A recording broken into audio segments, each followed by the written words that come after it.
बिलॉव्ड students, welcome to CBKYS। इस video में हम लोग ब्रांच अकाउंट का एक क्वेश्चन डिस्कस करेंगे। एक सिंपल क्वेश्चन के साथ ब्रांच के कुछ ट्रीटमेंट देखेंगे कि जब एक सम्स बनाया जाता है ब्रांच के अंदर तो क्या क्या चीज़ें फॉलो की जाती हैं और हम लोग किन किन बातों के ऊपर ध्यान रखते हैं। ब्रांच अकाउंट के अंदर जनरली दो मेथड फॉलो किया जाता है, आप जानते हो, एक सिंथेटिकल मेथड और दूसरा एनालिटिकल मेथड। हम लोग आज सिंथेटिकल मेथड के ऊपर सम्स देख रहे हैं। कुछ क्वेश्चंस इसके ऊपर देखेंगे। जब ये चीज़ें क्लियर हो जाएंगी तो फिर हम लोग एनालिटिकल मेथड के अंदर जाएंगे। सिंथेटिकल मेथड में भी ब्रांच अकाउंट की रिकॉर्ड करने के लिए कुछ अकाउंटिंग एंट्रीज फॉलो की जाती है। जनरली 18 से 20 एंट्रीज इसके अंदर होती है। अगर वो सारी एंट्रीज आपके दिमाग में हैं तो आप इस सम्स को बेहतर समझ पाएंगे, अदरवाइज थोड़ी कन्फ्यूजन आपके साथ हो सकती है। अकाउंटिंग एंट्रीज में हम लोग जनरली क्या क्या फॉलो करते हैं कि जब गुड्स भेजा जाता है, गुड्स रिटर्न आता है, कुछ एक्सपेंस हुए, क्रेडिट सेल हुआ, डेटर से कलेक्शन हुआ, तो इन सब की क्या क्या अकाउंटिंग एंट्रीज फॉलो होती है और उस एंट्रीज को फॉलो करके हम लोग किस तरीके से अकाउंट प्रिपेयर करते हैं। कुछ एसेट्स और लाइबिलिटीज़ का बैलेंसेस भी दिया होता है सम्स में। उन बैलेंसेस को हम लोग किस तरीके से कहाँ पर शो करते हैं, ये सब कुछ हम लोग इस सम्स में जनरली देखेंगे। ये क्वेश्चन 2001 में आया है आपके CU/BCom में और एक सिंपल क्वेश्चन है। इसमें बहुत सारे अकाउंट बनाने के लिए नहीं बोला गया, एक ही अकाउंट बनाने के लिए बोला गया है। तो हम लोग देखते हैं कि किस तरीके से इसकी प्रेजेंटेशन दी है। From the following particulars prepare a branch account in the books of head office assuming that the sales at branch are on cash basis। मतलब जितना का सेल होगा वो पूरा का पूरा कैश बेसिस में हुआ है, कोई भी क्रेडिट में गुड्स बेचा नहीं गया है। सबसे पहले ओपनिंग स्टॉक दिया है ब्रांच का 30,000। ब्रांच में हमारा 30,000 का स्टॉक पहले से पड़ा है। गुड्स सेंड टू ब्रांच मतलब हेड ऑफिस ने कितना माल भेजा है, 90,000 का। सेल्स दिया है 1,20,000 का, जो पहले ही बता दिया कि ये पूरा का पूरा सेल्स कैश में हुआ है। इसके बाद एक्सपेंसेस एट ब्रांच, ब्रांच में कुछ खर्चे हुए हैं जैसे सैलरीज, अदर एक्सपेंसेस, और दोनों मिला के 14,000 दिया है एक्सपेंस का। लास्ट लाइन मेंशन कर रहा है closing stock could not be ascertain, मतलब सम्स में क्लोजिंग स्टॉक दिया नहीं गया है क्योंकि हेड ऑफिस निकाल नहीं पाया, तो वो अपने को निकालना पड़ेगा। Closing stock could not be ascertained, but it is known that the branch usually sells at cost plus 20%। मतलब ये बता रहा है आपको कि क्लोजिंग स्टॉक तो इन लोगों ने निकाला नहीं है, हम लोगों को निकालना पड़ेगा वर्किंग में।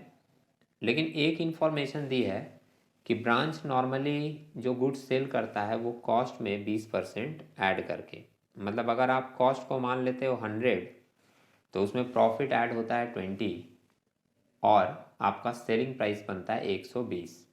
तो अगर मान लीजिए आपको सेल्स में से कॉस्ट प्राइस निकालना होगा तो आपको ध्यान में रखना होगा कि जो आपकी सेल प्राइस है, जो यहाँ पर सेल प्राइस दी है 1,20,000 की, ये सेल प्राइस रिप्रेजेंट करेगा 120 का वैल्यू। अगर आप इंटू 100 करोगे तो आपको इसका ओरिजिनल कॉस्ट पता चल जाएगा कि कितने का ओरिजिनल कॉस्ट का गुड्स बेचा गया है ब्रांच के द्वारा।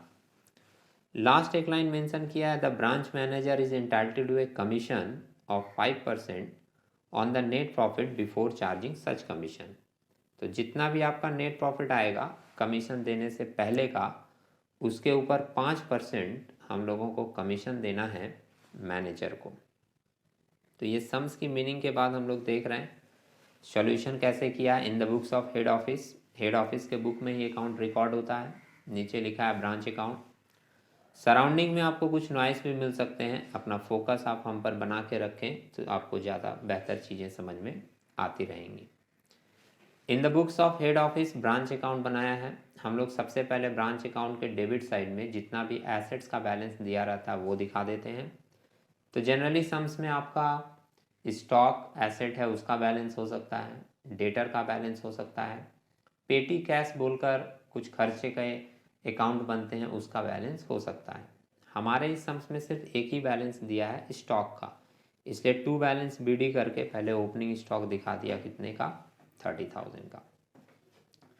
फिर जब गुड्स भेजा जाता है तो एंट्री बनती है branch account debit to goods into branch account. तो इसलिए ब्रांच अकाउंट के डेबिट साइड में टू गुड्स इनटू ब्रांच करके दिखा दिया, कितना 90,000। अगर गुड्स सेंट अकाउंट बनता तो गुड्स सेंट अकाउंट के क्रेडिट साइड में हम लोग बाई ब्रांच बोलकर ये 90,000 पोस्ट कर देते। मतलब सिंपल जो लेजर का तरीका आप लोग जानते हो कि एक अकाउंट के डेबिट में दूसरे के क्रेडिट में पोस्ट होगा, उसी तरीके से इसकी अकाउंटिंग एंट्रीज अगर आपके माइंड में है तो आप ये लेजर अकाउंट आसानी से पोस्ट कर सकते हो। इसके बाद सेल की एंट्री दिखाया है। सेल जब होता है तो एंट्री बनती है bank account debit to branch account. तो ब्रांच के क्रेडिट में लिख दिया by bank account cash sales 1,20,000 का। एक्सपेंसेस जो भी होते हैं, एक्सपेंसेस के लिए एंट्री बनता है। जो भी एक्सपेंस हेड ऑफिस भेजता है ब्रांच को, उसके लिए एंट्री बनती है branch account debit to bank account. तो branch account debit to bank account करके सैलरी और अदर एक्सपेंसेस का खर्च भी यहाँ दिखा दिया गया। इसके बाद कैलकुलेशन हुई क्लोजिंग स्टॉक की। तो जितना भी क्लोजिंग डेट में एसेट्स हो, चाहे वो स्टॉक का हो, डेटर का हो या पेटी कैश का हो, वो हम लोग बाई बैलेंस सीडी करके लिख देते हैं। यहाँ पे देख रहे हैं बाई बैलेंस सीडी करके स्टॉक लिख दिया है और ये भी स्टॉक नोट में निकाला है। कैसे नोट में निकालेंगे हम लोग, बहुत ही सिंपल थॉट है।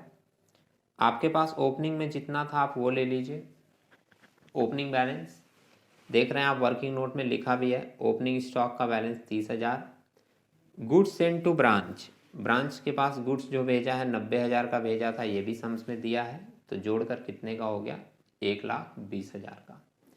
अब इसमें से ब्रांच ने जितना सेल किया है वो अगर हम लोग माइनस कर दें तो पता चल जाएगा कि क्लोजिंग में कितना बचा हुआ है। लेकिन माइनस करने के समय ध्यान रखिएगा कि ये जो फिगर मेंटेन किया गया है ये कॉस्ट पे मेंटेन किया गया है, और सम्स में जो सेलिंग प्राइस दी हुई है ये सेल प्राइस है, मतलब इसमें प्रॉफिट भी जुड़ा हुआ है।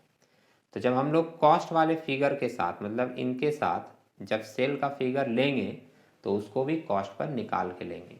मतलब 1,20,000 सेलिंग प्राइस डायरेक्ट माइनस नहीं करेंगे, उसका जो कॉस्ट वैल्यू है वो माइनस करेंगे। और वो वैल्यू निकालने के लिए हम लोग वही थॉट अप्लाई करेंगे जो अभी हम लोग सम्स में डिस्कस किए थे कि 1,20,000 कितने का वैल्यू है, 120 का। तो अपने को चाहिए कितने का, 100 का।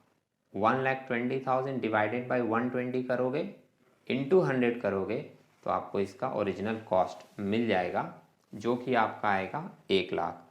तो 1,20,000 में से हम लोग 1,00,000 घटा देंगे तो माइनस करके आपको मिल जाएगा कितने का वैल्यू, 20,000 का। वो होगा आपका क्लोजिंग स्टॉक। और आप देखिए पीछे वर्किंग में ये निकाल कर भी दिखाया इस तरीके से, लेस किया है cost of goods sold 1,20,000 into 100 divided by 120, 1,00,000, और क्लोजिंग स्टॉक आ गया 20,000 का। अब ये क्लोजिंग स्टॉक दिखाने के बाद हम लोग सिंपली निकालेंगे कि अब मैनेजर को कितना कमीशन देना है। तो इसके लिए आपको प्रॉफिट निकालनी होगी। प्रॉफिट निकालने का तरीका होता है, आप क्रेडिट के फिगर सारे ऐड कर दें और उसमें से डेबिट का माइनस करें। जो भी माइनस करके आएगा, जितना बैलेंस बचेगा उसके ऊपर 5% हम लोग कमीशन दिखा देंगे। आप इसको देखो, वर्किंग में इसको भी निकाल कर दिखाया है। वर्किंग नंबर 2 अगर हम लोग देखें तो आप यहाँ पर देखोगे प्रॉफिट बिफोर कमीशन, ये 1,20,000 और 20,000 क्रेडिट का फिगर ऐड किया, माइनस डेबिट वाला सारा एक साथ जोड़कर माइनस कर रहा है। डेबिट में 30,000 था ओपनिंग स्टॉक, 90,000 का गुड्स सेंट और 10,000 और 4,000 का खर्च था।